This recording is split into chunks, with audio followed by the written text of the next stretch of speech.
Bonjour. Le sujet de cette vidéo est la construction d'une courbe de taux zéro coupon avec la méthode de Bootstrap. On commencera par une introduction où on va définir la courbe des taux et voir son utilité. Ensuite, on essaiera de définir quelques concepts comme le taux zéro coupon, la méthode de bootstrapping, l'interpolation, etc. Puis je vais vous expliquer les différentes étapes pour construire une courbe des taux. Enfin, on prendra le Maroc comme exemple et on va essayer de construire sa courbe des taux. Définition de la courbe des taux. La courbe des taux est la représentation des taux de rendement selon les maturités. C'est une illustration de la structure par terme des taux d'intérêt, ou simplement que le taux de rendement d'une obligation et sa maturité sont liés. Typiquement, les titres de courte maturité ont des taux bas par rapport aux titres de longue maturité. Au Maroc, la Banque centrale publie la courbe des taux quotidiennement en calculant le taux moyen pondéré de l'ensemble des opérations ayant eu lieu la veille pour chaque maturité. La courbe des taux est une référence en matière économique et financière car la forme qu'elle prend sur certaines obligations donne des informations sur les anticipations des investisseurs, sur le risque de défaut de l'émetteur. Cette courbe donne aussi des renseignements sur le niveau d'inflation attendu et sur les taux d'intérêt futurs. La forme de la courbe des taux est donc un indicateur de santé économique et financière. Voici différentes formes que peut prendre la courbe des taux. La courbe des taux peut être normale, inversée, elle peut être plate ou sous forme de droite ou presque. Une courbe normale, dans un environnement économique stable marqué par une inflation faible et un endettement public soutenable, la courbe des taux est normale. Cela signifie que le rendement obligataire augmente en fonction de la maturité des titres. Le risque à long terme est plus important puisque le risque de survenance d'un événement qui pourrait affecter le risque de l'émetteur augmente avec le temps. Une courbe inversée. Lorsque la courbe s'inverse, cela signifie que les taux d'intérêt pour un même émetteur sont plus élevés à court terme qu'à long terme. On assiste à une telle inversion lorsque l'inflation est forte et que les banques centrales sont forcées d'augmenter leurs taux à court terme. Cela signifie que l'économie est en surchauffe et que la hausse des taux à court terme peut entraîner un ralentissement économique. Cette situation fait craindre une récession à moyen terme. L'aplatissement de la courbe. Cette situation peut résulter de différentes causes. Il peut notamment provenir d'un changement des anticipations des investisseurs quant au niveau des taux d'intérêt à long terme. S'il estime, par exemple, que l'inflation va baisser au cours des années futures, la prime exigée pour acheter des titres obligataires de long terme va baisser. Mais d'autres éléments peuvent également aboutir à un aplatissement de la courbe des taux d'intérêt, en particulier si la situation budgétaire d'un État fortement endetté s'améliore. La probabilité de défaut à moyen et à long terme de cet État se réduit, ce qui se traduira par une baisse de la prime de risque exigée par les investisseurs pour souscrire à ces émissions de titres sur les maturités les plus longues. La pontification. La courbe des taux se redresse et s'apparente presque à une droite. Les taux à long terme sont donc nettement plus élevés que la normale. Dans ce cas, cela sent le danger. Les investisseurs craignent pour leur placement à long terme et exigent une prime de risque plus élevée, et donc les taux à long terme augmentent davantage. Les investisseurs peuvent aussi craindre le retour de l'inflation, une dégradation de la situation du pays si l'émetteur est un État, ou de sa situation financière. Voilà un exemple de la courbe des taux que j'ai construit moi-même pour différentes dates. Sur l'axe des abscisses, on a les maturités, et sur l'axe des ordonnées, on trouve les taux zéro coupon. Avant d'attaquer la partie concernant la construction de la courbe des taux, on doit savoir la signification de quelques termes importants. Commençons par le taux zéro coupon. Les obligations à coupon zéro ne génèrent pas de coupon durant toute leur durée de vie. Ces derniers sont capitalisés et versés à l'échéance. Le taux de rendement actuarial de cet instrument est son taux zéro coupon. Pour passer du taux actuarial au taux zéro coupon, on utilise la formule suivante. On notera cette formule 1. Le taux zéro coupon et le taux de rendement actuarial sont égaux pour les maturités inférieures à 1 an. La méthode du bootstrapping. Le bootstrap est une méthode de détermination de taux zéro coupon à partir des instruments cotés. Il se base sur la structure par terme ou par échéance des taux d'intérêt et fonctionne sur le principe de l'interpolation. En connaissant par exemple le taux de rendement actuarial de 12 mois et de 18 mois et le taux zéro coupon à 12 mois, il devient possible de trouver le taux zéro coupon 18 mois. L'interpolation. Quand on utilise la méthode théorique directe ou le bootstrap, il est nécessaire de choisir une méthode d'interpolation entre deux points. Deux sont particulièrement utilisés, les interpolations linéaires et cubiques. Dans notre cas, on utilise la première, c'est-à-dire l'interpolation linéaire. Pour cette méthode, on connaît les taux de rendement actuarial de maturité T1 et T2. On souhaite interpoler le taux de maturité T avec T entre T1 et T2. La formule générale est la suivante. On notera cette formule 2. Avec R0 TI, le taux de rendement actuarial de la maturité TI. Le taux de rendement actuarial, c'est le rendement obtenu en achetant une obligation supposée qu'on la garde jusqu'à maturité et que les coupons sont réinvestis au même taux. Ce taux change continuellement en fonction de l'évolution du marché. Notons que le taux de rendement actuarial est un concept théorique. En effet, au moment de l'achat de l'obligation, l'acheteur n'est aucunement garanti d'avoir ce taux de rendement. En revanche, il est garanti d'avoir le taux facial, mais celui-ci n'est pas considéré comme le rendement effectif de l'obligation si celle-ci est échangée à un prix quelconque autre que le nominal. Le taux monétaire. Le taux de marché monétaire correspond à un taux d'intérêt reflétant les conditions d'échange à court terme entre les banques. Le plus souvent, le taux de marché monétaire fait référence au taux moyen mensuel du marché monétaire. Pour passer du taux monétaire au taux actuarial, on utilise cette formule. On la notera formule 3. Avec TA, le taux de rendement actuarial, TM, le taux monétaire, N, la durée du placement en jours. On arrive à la partie la plus importante dans cette vidéo, c'est-à-dire la construction de la courbe des taux. Pour construire la courbe des taux, par la méthode du bootstrap, on passe par 4 étapes. Étape 1, on télécharge la base de données du site de Banque El Maghrib.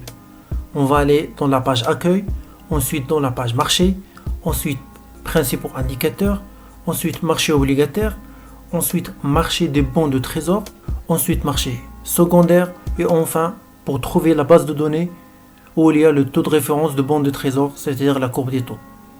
Cette base contient le taux moyen pondéré, c'est le taux moyen des opérations des prêts interbancaires. Étape 2. Le taux moyen pondéré pour les maturités supérieures à 1 an est un taux de rendement actuarial. Et pour les maturités inférieures à 1 an, ce taux est considéré comme un taux monétaire, qu'on doit convertir à un taux de rendement actuarial en utilisant la formule 3. Étape 3.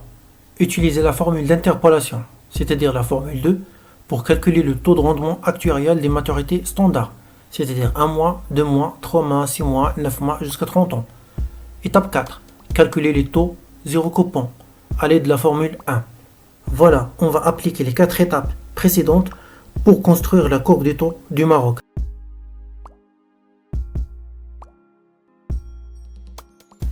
Tout d'abord, allez sur le site de Banque El Maghrib, www.bkam.ma.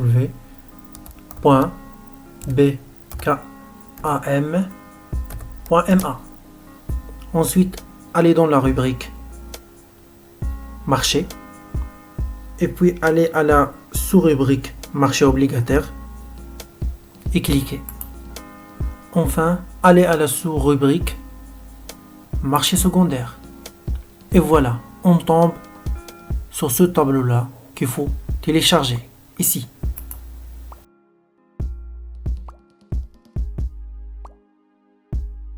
Après avoir téléchargé ce tableau du site de Banque El Maghrib, on passe à l'étape suivante, c'est-à-dire transformer le taux monétaire à un taux actuarial. On a déjà expliqué que le taux moyen pondéré pour les maturités supérieures à 1 an sont des taux de rendement actuarial. Et pour le taux moyen pondéré inférieur à 1 an, ce taux est considéré comme un taux monétaire qu'on doit convertir à un taux de rendement actuarial en utilisant cette formule. Dans cette deuxième étape, on va créer un nouveau tableau. Dans ce tableau, on trouvera 3 colonnes. On aura dans la première colonne maturité par jour. Maturité par jour égale à date d'échéance moins date de valeur. Dans la deuxième colonne, on trouvera maturité par année. Maturité année égale maturité jour divisé par 365. Et enfin, dans la troisième colonne, on trouvera le taux de rendement actuarial. Maturité jour égale date d'échéance moins date de valeur.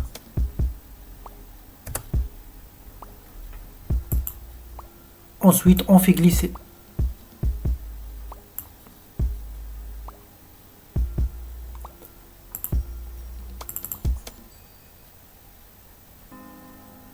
Maturité année égale maturité jour divisé par 365.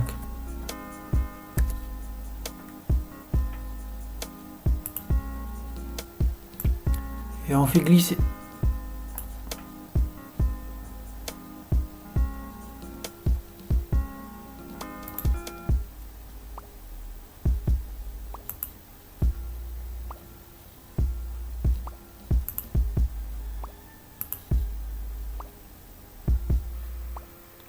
Pour le taux actuarial, on a dit que le taux moyen pondéré des maturités supérieures ou égales à une année sont des taux actuariels. Donc il suffit de copier et coller. Voilà, on va aller chercher les maturités supérieures ou égales à une année. Voilà, à partir de 1,18. On va copier tous ces taux-là. Et on va les coller ici.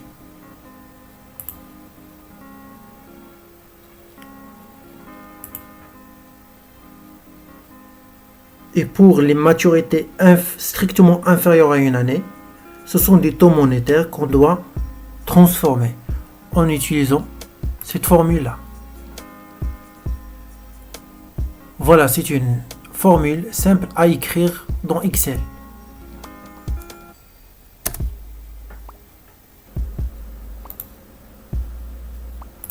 On change le format de la cellule, pourcentage, et on fait glisser.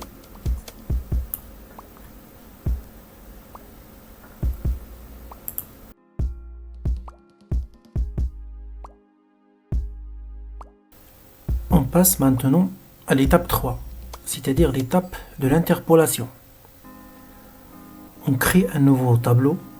Dans ce tableau, on trouvera les maturités standards, c'est-à-dire 6 mois, 1 an, 2 ans. On peut ajouter d'autres maturités si on veut, comme 1 mois, 3 mois, 9 mois, etc.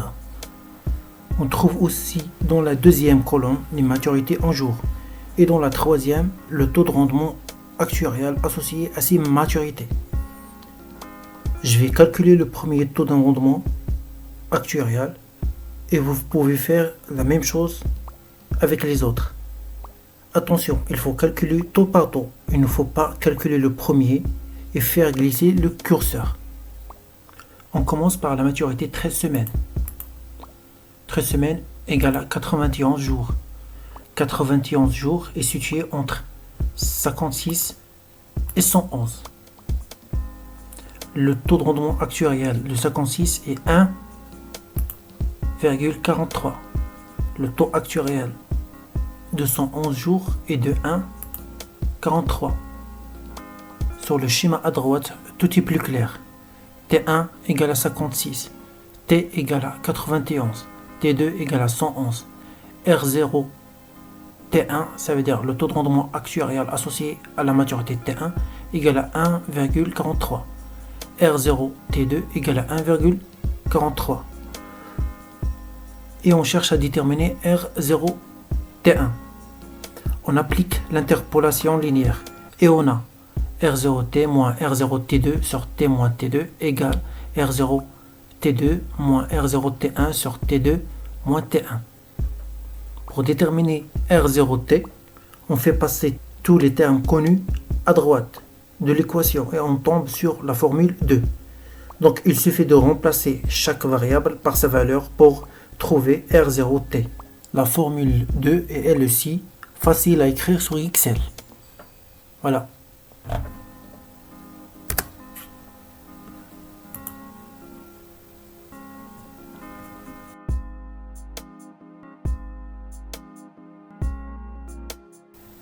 Enfin, on arrive à l'étape 4, c'est-à-dire calculer les taux zéro coupon à partir des taux de rendement actuarial, à l'aide de la formule à droite.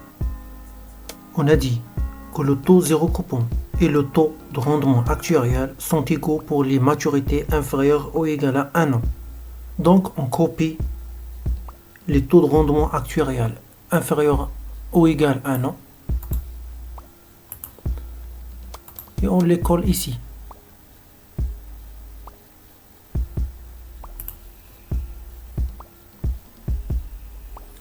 Ensuite, pour les maturités strictement supérieures à 1 an, on utilise la formule qui est à droite. Dans cet exemple, il faut savoir que le N, cette L-là, égale à 1 si on veut calculer le taux zéro coupon pour la maturité 1 an. N égale à 2 si on veut calculer le taux zéro coupon pour la maturité 2 ans. N égale à 3 si on veut calculer le taux zéro coupon pour la maturité 5 ans. N égale à 4 si on veut calculer le taux zéro coupon pour la maturité 10 ans, etc. Dans notre cas, la valeur maximale que peut prendre N est 8. Je vais calculer le premier taux zéro coupon. Et vous pouvez faire la même chose avec les autres taux zéro coupon. Pour la maturité 2 ans, on a N égale à 2, TA2 égale à 1,61, TA2, ça veut dire le taux de rendement actuarial associé à la maturité 2. ZC1 égale à 1,56, c'est le taux zéro coupon associé à la maturité 1 an. Donc ZC2 égale, pour la maturité 5 ans, on a grand N égale à 3, TA3 égale à 3,06, c'est le taux actuarial associé à la maturité 5 ans. ZC1 égale à 1,56, le taux zéro coupon associé à la maturité 1 an. ZC2 égale à 1,64, c'est le taux zéro coupon associé à la maturité 2 ans. Donc ZC3 égale. Ici, j'ai écrit la formule de ZC2, le taux zéro coupon associé à la maturité 2 ans, avec Excel. Pour vous entraîner, vous pouvez écrire la formule de ZC3, taux zéro coupon associé à la maturité 5 ans. Voilà, bien sûr, si vous travaillez sur un projet ou dans un stage, vous devez programmer tout ça avec soit VBA, soit Python, soit C++, et créer aussi une interface graphique. J'ai utilisé ces tableaux juste pour mieux vous expliquer. C'est tout pour aujourd'hui. Si vous avez des questions, posez-les dans les commentaires. Merci pour votre attention.